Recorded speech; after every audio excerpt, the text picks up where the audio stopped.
Hello everyone. Today I'm going to talk a little bit about why you need discipline rather than motivation.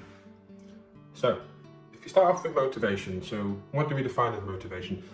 Motivation we often see as sort of a feel-good factor, positivity, and that can lead to action. Discipline, I think, is different. I think it's doing something regardless, whether you feel like it or not. So it's a decision that's not really affected by emotion. And I think the key difference between motivation and discipline for me is that motivation is more unreliable because it's got a temporary nature to it. So if we look at motivation in our daily life, I think in terms of longer term goals, I feel like it falls short for a few different reasons. If it's sort of a short term burst of energy, it only lasts for quite a quick duration of time. So if you're focusing on a goal that requires much longer to achieve, so sort of months or years, that motivation sort of fluctuates. So the first thing is inconsistency. Motivation comes as bursts of energy, so you cannot rely on it daily. It's not very consistent. And secondly, if you think where motivation comes from, a lot of it comes from emotional dependency. So motivation depends on your mood, depending on how you're feeling, and obviously your mood can be affected by a lot of external or internal factors depending on what goes on around your day. So then that influences your ability to work on a particular task if you're just relying on motivation alone. And then the final point is sort of procrastination as well. If you're waiting to be motivated, then if you're waiting for motivation to come, it's going to cause delays and basically inaction. Now, when I'm talking about discipline, I'm probably referring to a bit more of self-discipline because, so like me, after university, you don't really get pushed that much in life. So if you think about to when you're a kid, you are pushed to go to school, you're pushed to do homework, you're pushed to do chores, you're pushed to eat your vegetables, this and that and the other. And then after university, all of a sudden you have that so-called freedom. So then, who is your guide to help you achieve all your hopes and dreams after university? That's right, it's you. Okay? So the problem is, self-discipline becomes really important because no one is actually pushing you to achieve this. So if you don't have any sort of self-discipline, it's quite easy to fall into a so-called routine where you work Monday to Friday and then you rest Saturday and Sunday. Which is fine if that's the life that you want to lead, but some people want to do some other stuff. So what happens if you want hobbies? Well, you have to set some time aside and you want to ideally try and make it a habit. If you want to pick up some new knowledge, you might have to do some reading, which means you have to set time aside and make it a habit. If you want to learn more skills and potentially earn more, then you have to do a side hustle, which again takes time and the formation of habits, so on and so forth. You get the idea. Now with discipline, I think the strength comes from consistency. So the biggest thing about discipline is that it ensures action regardless of how you feel. It gets done anyway and doesn't care how you feel. And then the more consistent you do something, the more it becomes a habit. So repeated actions become habit, making the effort sort of automatic. So if you think about it, there are lots of habits that we pick up in our daily lives that we don't even realize. So when we go to work, we don't automatically think, oh, I have to go to work. You just kind of do it. Or if you're brushing your teeth, you don't think to yourself, oh, should I brush my teeth today? You just kind of do it. Same with washing the dishes or preparing food. And then the last thing I want to touch on with discipline is sort of that resilience thing. So once you build discipline, because you've done something over and over again, regardless of whether you want to do it, it helps you persevere through some tough times.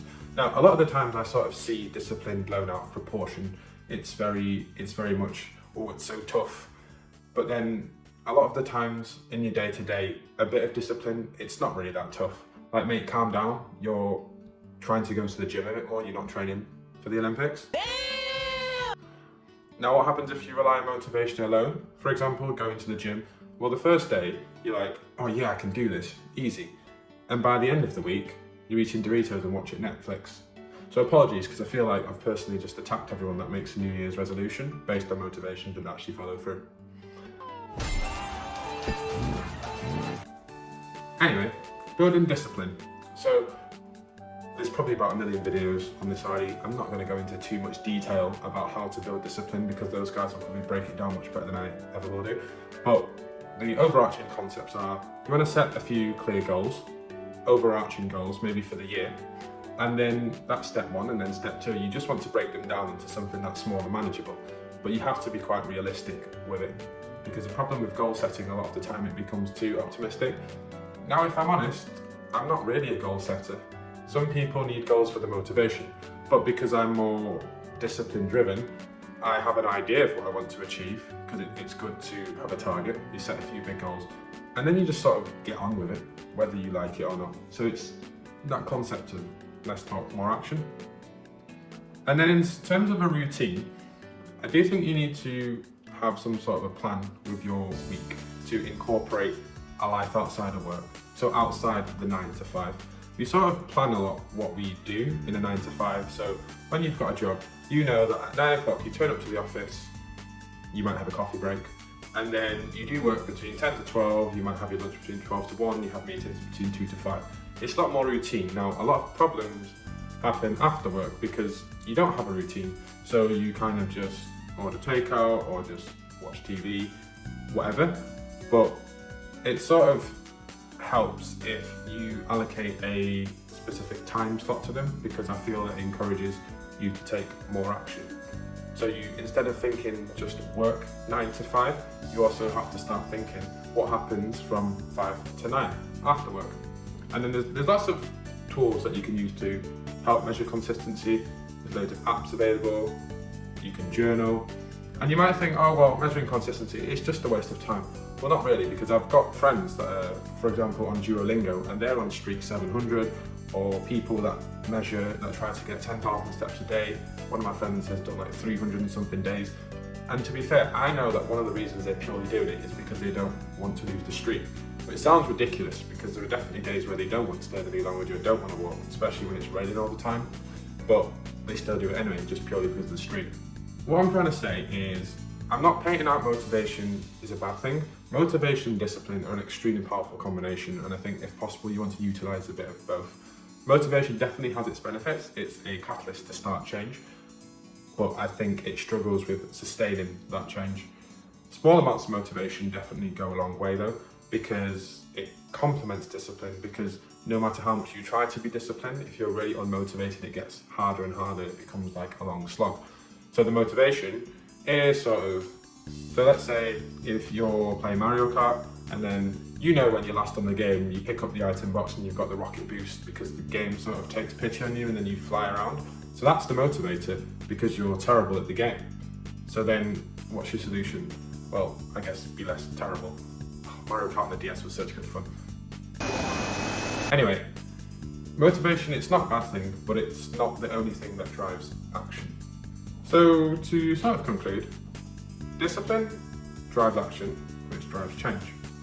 And it's important with discipline to sort of take small steps. It doesn't have to be every day, because sometimes it can be quite draining to commit to something each day. But even if you can commit twice a week or once a week, and that commitment has to be done regardless of how you feel. It just has to be done. And with discipline, it will get done. Now, when you enjoy what you do, that's obviously a massive bonus, and that's sort of where the motivation kicks in. But then sometimes, I think the sad reality is, the more that you do something, sometimes the enjoyment factor sort of dies down a bit and you find it less enjoyable. So in these cases, I think it's quite important to have that motivation to help you do